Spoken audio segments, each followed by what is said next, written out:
Ya, memasuki teritori atau zona yang cenderung kritikal. Ada 3 zona yang saling berdekatan, 1730, 1733, kemudian 1738, 1740, dan terakhir ada 1744, 1745. Mana teritori yang dengan sangat mudahnya akan ditembus dan mana yang akan kembali sulit untuk ditembus? Ya, kita masih akan melihat sampai hari ini. Yang jelas, ini adalah masa-masa kritikal yang akan sangat menentukan. Kalau dia berhasil survive atau let's say bertahan di teritori ini, maka mungkin beberapa hari ke depan kita bisa melihat ujian sampai 1744, 1745 akhirnya mendorong emas untuk kembali survive atau bahkan tembus zona 1744, 1745.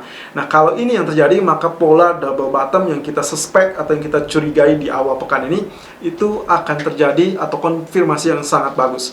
Yang artinya kemungkinan potensi kenaikan lanjutan itulah yang akan ditunggu-tunggu dan akan bisa tercipta. Tapi sayangnya kalau misalkan ternyata ini mengalami penurunan kembali atau katakanlah rejection lalu kemudian ditutup di bawah 1730, let's say mungkin 1724, mungkin ini akan menjadi warning. Berarti ada harapan terkait dengan inverse cup and handle, walaupun sebetulnya ini sudah digagalkan karena di awal pekan atau kurang lebih di hari kedua pekan ini kita sudah melihat teritorinya sudah berada di atas zona 1720, 1725. Artinya harapan terkait dengan inverse cup and handle minimal mungkin sudah berkurang sampai teritori 25%. Ya, tapi 25% itu akan sangat berarti kalau ternyata dalam 1 atau 2 hari ke depan kita tidak melihat zona kestabilan ataupun katakanlah sustainable di atas zona 1730 atau bahkan tidak berhasil menembus zona kritikal ini. Nah, kemarin kita sempat melihat hal tersebut. Tertahan 1733, lalu kemudian koreksi sampai 1723 atau 1724 dan akhirnya berhasil survive dan tutup 1728. Well, of course, ini yang mengisyaratkan bahwa kenaikan gold masih memberikan harapan. Walaupun mungkin pertanyaan di dalam beberapa benak trader adalah terkait dengan kenapa emas masih mengalami kenaikan sementara non-farm payroll kemarin justru dihasilkan dengan sangat bagus. Ya, seperti apa yang sempat kita kupas baik itu di Gold Outlook video hari Senin ataupun di live streaming tadi malam, saya sempat menunjukkan bahwasanya beberapa analis atau mungkin saja kita sebutnya ekonom mengatakan bahwasanya kalaupun dengan data NFP yang cenderung bagus, ini tidak mengisyaratkan bahwa Fed bisa atau segera merubah strateginya jadi kebijakan pengetatan. Nah, kenapa? Salah satunya indikasinya terkait dengan unemployment rate yang masih berada di 6%, sementara Fed menginginkan kurang lebih di angka pra-pandemi, yaitu di angka sekitar 3 atau 3,7%. Nah, lalu yang kedua alasannya adalah terkait dengan kestabilan dari dorongan paket stimulus fiskal. Nah, ini adalah yang mencerminkan keberhasilan program yang diusung oleh Fed ataupun pemerintahan federal. Mereka bahu-membahu untuk saling mendukung, di mana Fed dengan kebijakan moneter longgar, lalu kemudian pemerintah federal dengan kebijakan fiskal. Nah, otomatis hal ini belum mengisyaratkan akan diperketat. Bahkan tadi malam Yellen, Menteri Keuangan AS, di dalam forum IMF dan World Bank mengatakan bahwasanya harapannya adalah semua negara untuk menunda pengetatan kebijakan jauh lebih dini. Ini menandakan bahwasanya kebijakan longgar masih akan tetap diusung sampai pemulihan cenderung memberikan aspek stabilitas. Nah, terkait dengan inflasi, well, no need to be worried at all. Itu kurang lebih yang disampaikan oleh Yellen, Powell, dan terakhir adalah Georgieva, kepala dari IMF. Kita lihat technical view untuk kali ini bagaimana aspek kelanjutan dari dorongan ataupun tekanan terhadap pressure yield atau bahkan dolar yang bisa memberikan keuntungan terhadap pergerakan emas selanjutnya. Technical view 6 April 2021. Irfan untuk Agrodana. Technical Outlook 6 April 2021 jam 11:36 waktu Indonesia bagian Barat dengan outlook dari DXY yang kembali mengalami penurunan. Well, of course, ini sesuai dengan apa perkiraan atau yang kita perkirakan ya. Kemarin kita sudah kupas Evening Star seharusnya akan terjadi bearish candle tapi tertunda sementara waktu di tanggal 2 April justru terjadi bullish candle. Tapi dengan catatan pula bahwasanya setelah kenaikan-kenaikan yang terjadi lalu kemudian dia keluar dari jalur trend channel, maka seharusnya dia akan merubah taktik ataupun strategi menjadi bullish USD. Tapi juga bertanda bahwasanya penurunan yang terjadi itu adalah indikasi sebagai pullback saja. Oleh karenanya hati-hati di zona support ini yang menunjukkan 92.30 atau 92.50 itu akan menjadi kriteria yang sangat-sangat layak untuk dinantikan. Apakah dia akan lanjut turun atau justru akan terjadi rejection? Hati-hati kalau misalkan ini terjadi rejection, bisa saja turun lalu kemudian dia membentuk tail dan akhirnya ditutup dengan doji candle, sehingga akhirnya esok hari barulah dia akan mengalami spike atau kenaikan kembali untuk US dollarnya. Nah, kemudian yang juga harus diwaspadai adalah area ini. Bisa saja nantinya mengalami kenaikan, tapi di sini nantinya kita nantikan apakah itu jadi double top apa tidak. Well, di grafik H1-nya setidaknya sampai saat ini menunjukkan pola penurunan sebetulnya. Kalau dilihat dari pola turunan yang sangat kencang, kemarin kita berada di area ini, ya, dia sempat spike sedikit, lalu kemudian turun dengan kencangnya menembus zona support pertama kita dan lanjut sampai zona support kedua. Dan kalau Anda lihat, ini adalah area arsir yang baru saya buat tadi, kurang lebih menandakan apa? Menandakan area kenaikan yang sempat terjadi pagi ini. Jadi saya abaikan tail yang terjadi, saya rasa ini hanya overshadow saja.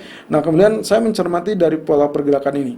Kita asumsikan ini double bottom ini, ya, small double bottom, lalu kemudian spike, berarti neckline sudah tembus dan tercapai sudah targetnya. Kalau kita tarik ke sisi kiri, ternyata historical path-nya menunjukkan hal yang sama, sehingga itulah saya gunakan sebagai area arsir, lalu kemudian ekspektasi saya adalah dia terjadi pola rectangle, yang artinya kalau dia turun sampai 9250, asumsi saya, kalau misalkan ini berhasil ditembus, maka pola penurunnya akan kurang lebih menjadi bearish rectangle dengan target yang sama dan mencapai teritori 92.18. Kalau itu yang terjadi, berarti kita akan bisa berharap melihat gold untuk hari ini spike atau lanjut naik di atas zona 1736 atau 1738. Di sisi lain, treasury yield justru menandakan areal exhaustion. Tapi juga dengan catatan pula bahwasanya kemarin dibuka dengan gap up, kemudian dia sempat turun lalu gagal, dia spike kembali sampai teritori ini dan akhirnya rejection kembali. Nah, kalau Anda lihat pergerakannya, maka saya asumsikan pergerakan turun ini diasumsikan sebagai penutupan area gap. Itulah sebabnya saya agak sedikit khawatir dan riskan terhadap treasury yield ini. Apakah dia memang polanya memang pola turun atau turun hanya untuk sekedar menutup gap? Kalau hanya sekedar menutup gap, maka panah merah lalu kemudian akan dilanjutkan dengan panah hijau. Walaupun nantinya di teritori resisten akan mungkin saja muncul kembali panah merah ini, artinya penurunan. Tapi yang kedua, kalau misalkan ini memang seyogianya akan terjadi penurunan lanjutan, maka kemungkinan potensinya panah merah dilanjut dengan panah merah kemudian. Yang artinya pola tekanan akan menembus zona support lalu kemudian mengincar area support selanjutnya. Nah, di sisi lain, kalau kita lihat dari sisi daily chart, justru menunjukkan treasury yield sudah mengalami penembusan dari area support yang kita nantikan. Walaupun kita tidak mendapatkan rising wedge yang optimal, tapi kurang lebih double top menahan laju kenaikan, kemudian dia tembus, tapi juga lagi-lagi catatan yang harus Anda waspadai adalah potensi support di area 1.60. Kalau misalkan katakanlah dia turun mengikuti panah merah, hati-hati, maka kemungkinan teritori ini masih bisa menyangga atau bahkan menahan laju penurunan lanjutan, sehingga kemungkinan panah merah akan dilanjutkan dengan panah hijau di kemudian hari. Ingat, karena ini grafik daily chart. Di sisi lain, treasury bond juga menunjukkan hal yang serupa, double bottom kontra dari double top yang terjadi di treasury yield. Nah, tapi juga catatannya adalah kalau misalkan dia mengalami kenaikan, maka yang harus hati-hati adalah di bagian neckline. Ekspektasinya normalnya justru adalah neckline ini bisa ditembus sehingga melanjutkan dengan tren kenaikan panah hijau. Tapi kalau tidak, maka dia akan terjadi rejection di pola tersebut, panah merah, dan kita akan melihat bearish rectangle akan mengancam pola seutuhnya. Technical view 6 April 2021, gold di jam 11:40 waktu Indonesia bagian barat, high 1735.20 dan low 1727.30, running price 1734.60. Oke, kembali dengan kenaikan yang cukup menjanjikan, walaupun di sini agak ketar-ketir ya, karena kita akan melihat penentuan apakah dia berhasil meloncati atau kita katakan melewati zona kritikal apa tidak. Kritikalnya sangat berdekatan. Pertama 1730, 1733 itu adalah areal yang baru tercipta kemarin ya, karena memang kemarin tertahan di zona 1733. Kemudian yang kedua adalah zona 1738, 1740. Itu adalah areal yang memang dalam satu pekan terakhir itu sangat mengganggu.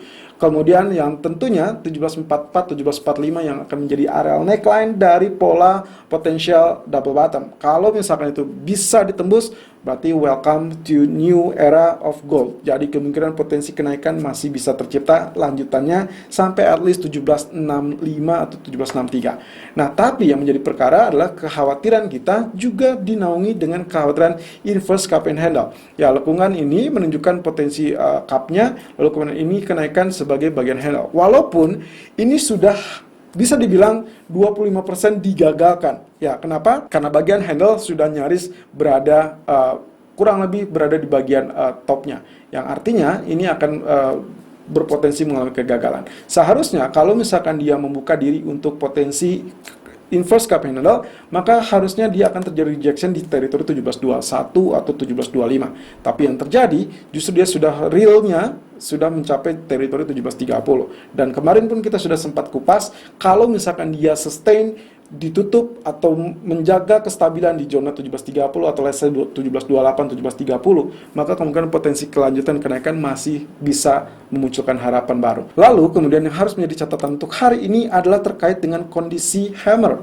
Ya, ini akan mengancam potensi bullishnya. Walaupun sampai saat ini kurang lebih dia sudah areal 1733.30 tertinggi kemarin sudah dilewati, di mana areal tertinggi sampai saat ini berada 1735.20. So, harusnya dengan sangat meyakinkan ini akan melanjutkan kenaikan. Tapi tunggu dulu, kita masih cukup panjang waktunya sampai penutupan sesi Amerika. Yang artinya apapun bisa terjadi. Kalau ini sampai hanya berupa tail lalu kemudian dia ditutup dengan bearish, maka kemungkinan besok akan terjadi penurunan yang akan relatif signifikan dan bisa saja mengancam potensi bullish gold untuk selanjutnya. Oke, kemudian kalau kita lanjut dari grafik H4, teritori yang kemarin kita sebutkan juga masih tetap dalam pantauan.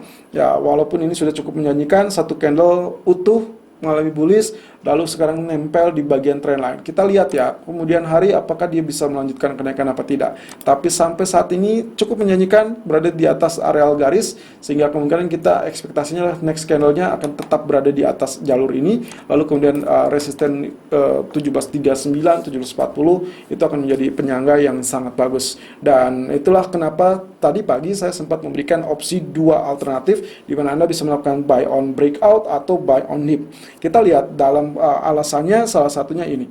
Ya, teritori ini akan tetap menentukan. Kalau ini sampai di break, berarti powerful enough untuk melakukan atau melanjutkan kenaikan. Tapi juga ingat bahwasanya areal biru tetap akan menjadi pengganggu. Kalau misalkan ini berhasil dua-duanya diatasi, bagaimana? Dua-duanya diatasi, which is good, berarti kita akan melirik target selanjutnya, yaitu teritori areal biru ini. Ya, ini adalah berada di kisaran 1764, 1765. Yang artinya sangat-sangat diharapkan untuk tercapai. Tapi juga ada area penyangga 1745, 1755. Oleh karenanya masih banyak cukup tantangan, kurang lebih teritori resisten-resisten yang selalu atau yang relatif berdekatan. Kalau misalkan ini gagal lalu kemudian dia mengalami penurunan, bagaimana? Berarti potensi 1720 atau 1721 yang kemarin tercipta bisa saja kembali tersentuh. Dengan catatan pula, di areal ini akan terjadi penentuan apakah dia akan break atau justru akan rejection kembali dan mendorong jauh lebih kuat untuk arah kenaikan. Kalau kita lihat dari sisi technical murni, kalau kita abaikan kondisi berita ataupun fundamental lainnya dan aspek-aspek lainnya, saya cenderungnya melihatnya teritorinya dari beberapa pantauan dia gagal menembus areal trendline, lalu kemudian dia menjauh, lalu kemudian semakin dekat, gagal lagi dan menjauh, lalu kemudian sekarang mendekat bahkan nempel. Saya rasa ini adalah harusnya momentum di mana dia sudah saatnya untuk mengalami penembusan. So agak minim kalau misalkan dia akan tembus zona 1720, tapi let's say itu adalah faktor risiko yang harus dipertimbangkan pula. Lalu kemudian kalau kita lihat dari grafik H1, ya bullish rectangle-nya sudah ditembus area resistennya. Jadi pertama yang tadi saya sempat sebutkan, alasan saya melakukan buy on dip karena kalau menurut perhitungan seharusnya dia belum akan tembus. Jadi dia akan ada koreksi satu kali lagi dan di area ini kita sebutnya dip atau correction di kisaran 1724 atau 1723 atau bahkan 1720. Ya, tapi saya mengambil teritori 1721 sampai 1723. Atau yang kedua opsinya adalah saat dia tembus atau breakout, dan itu sudah terjadi.